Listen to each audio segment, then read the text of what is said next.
Philippines and hello world! Welcome to my vlog! Andito kami ngayon sa Chris Cat Silver's Hideaway Farm. Guys, samahan nyo kami at tayo papasok doon sa loob at tingnan natin kung ano ang meron sa Chris Cat Silver's Hideaway Farm. Let's go guys! Come on!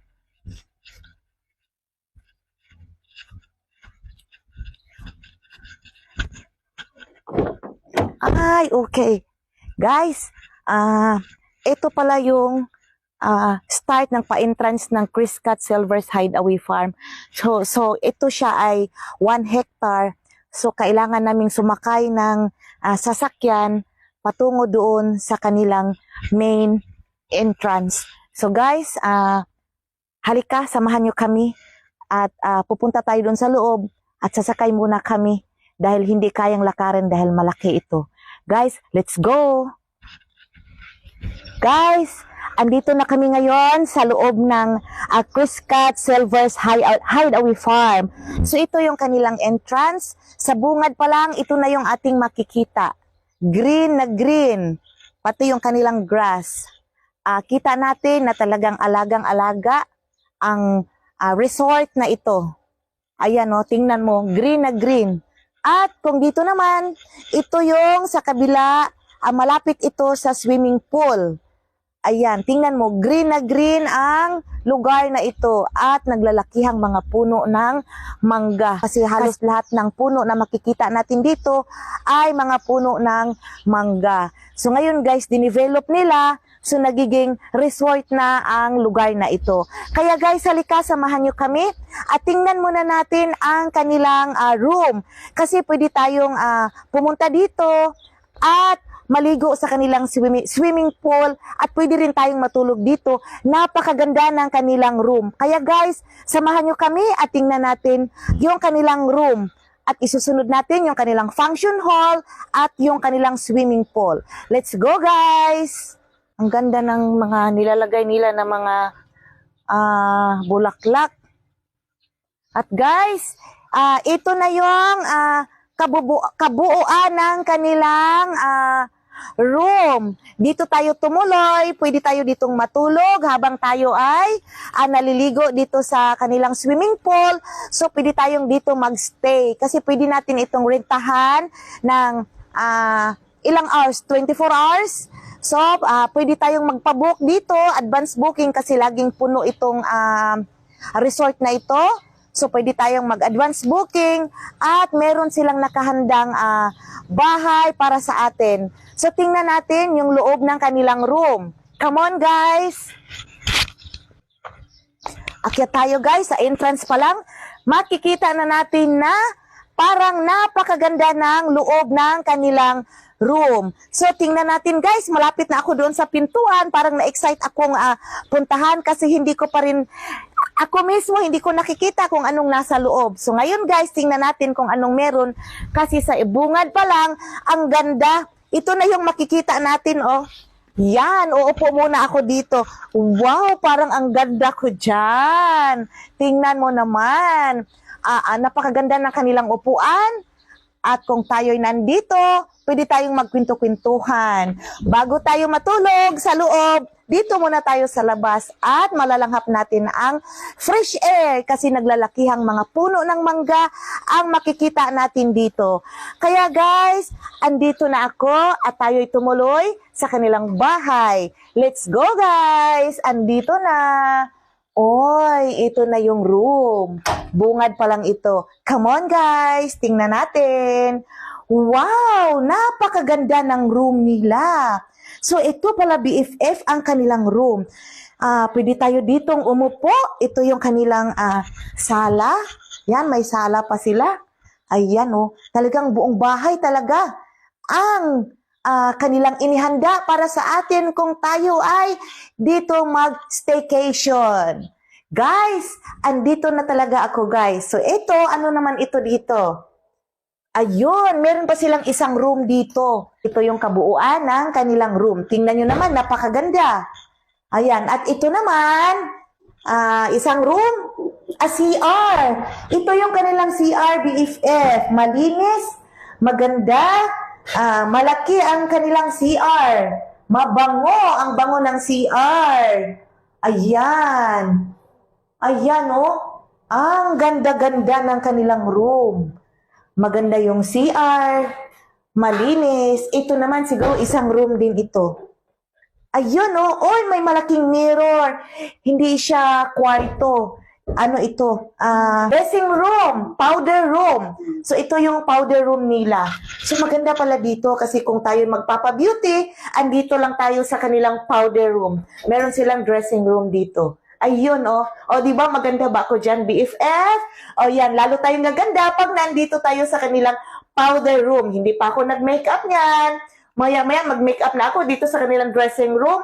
So makikita natin, lalo tayong gaganda pag nandito tayo. Kaya guys, samahan nyo kami at tayo lilipat sa ibang area ng Criscat Silver Hideaway Farm. Come on guys! Guys, paglabas pa lang natin ng kanilang room, ito na yung makikita natin. Ayan oh, ang lawak-lawak ng area. Green na green yung kanilang grass. Napaka-presko ang lugar na ito. Parang pag ikaw ay pumunta dito, parang naiwan lahat ng problema mo kung saan ka nang galing at dito ay walang-wala kang problemang maalala dahil sa ganda ng kanilang lugar at magaganda yung kanilang tanawin at nagagandahang mga rooms ang nakahanda sa atin at lalo na ang kanilang function hall. Kaya guys, lipat tayo doon sa function hall dahil yun yung katabi ng sa room na ito. Ang function hall na yan, kung makikita mo, yan yung katabi lamang ng room na pinasukan ko. Kaya let's go guys! Andito na ako sa entrance ng kanilang function hall. Papasok na talaga ako dito. Excited na akong makita ang loob ng kanilang function hall. Ayan oh. Yan, andito yung kanilang entrance ng function hall. Napakaganda ng area nila. Super. Pwede bang umupo dito? Yan. Ayan oh, uupo na ako at wow, picturean mo naman ako.